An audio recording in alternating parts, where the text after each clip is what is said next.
Good day po sa lahat. Si Fiscal EJ po ito. September 21, Mindiola. What should have been a day of peaceful protest against corruption ended in chaos. Riot police clashing with demonstrators, stones and bottles flying, and even vehicles set on fire. More than 100 were arrested and dozens were injured. But here's the real question. Ano ang posibleng kasong haharapin ng mga nahuli? Una, inciting to sedition.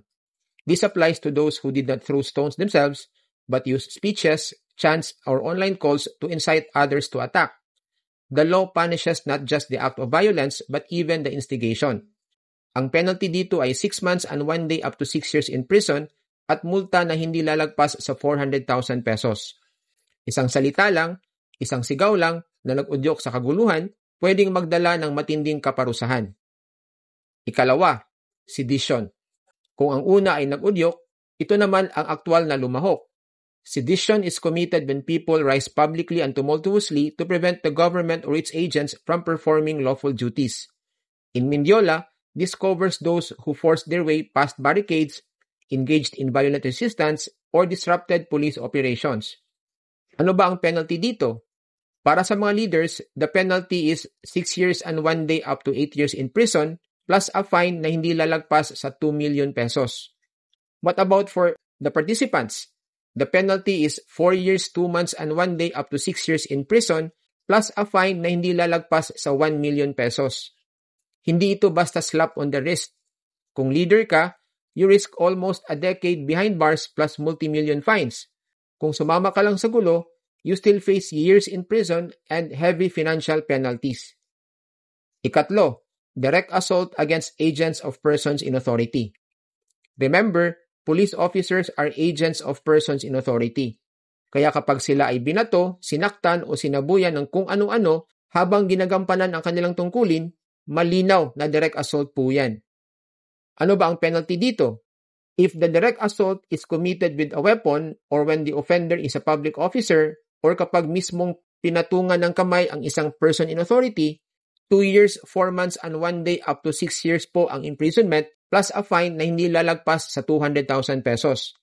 Now, if none of these circumstances are present, then ang penalty ay 6 months and 1 day up to 2 years and 4 months imprisonment plus a fine not exceeding 100,000 pesos. Kung may kasamang serious physical injuries, then the punishment can become even heavier because magiging complex crime na po, direct assault with physical injuries. Ikaapat, arson. A burning truck, flames lighting up Ayala Bridge.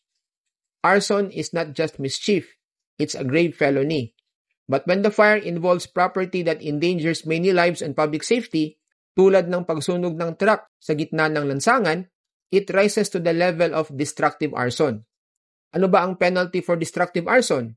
Reclusion perpetua, which means imprisonment for 20 years and 1 day up to 40 years with no eligibility for parole.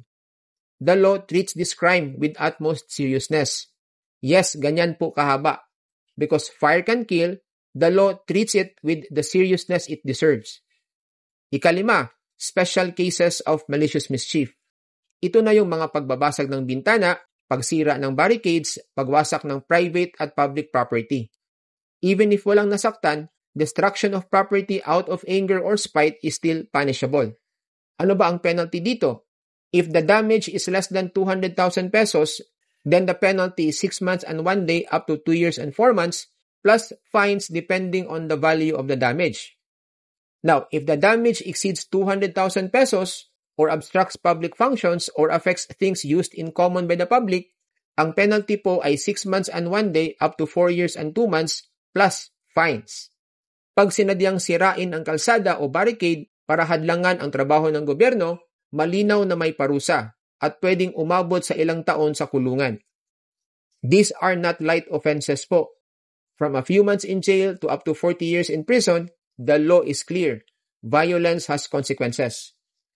Yes, the Constitution guarantees our right to protest. Walang duda doon. But that right is not absolute.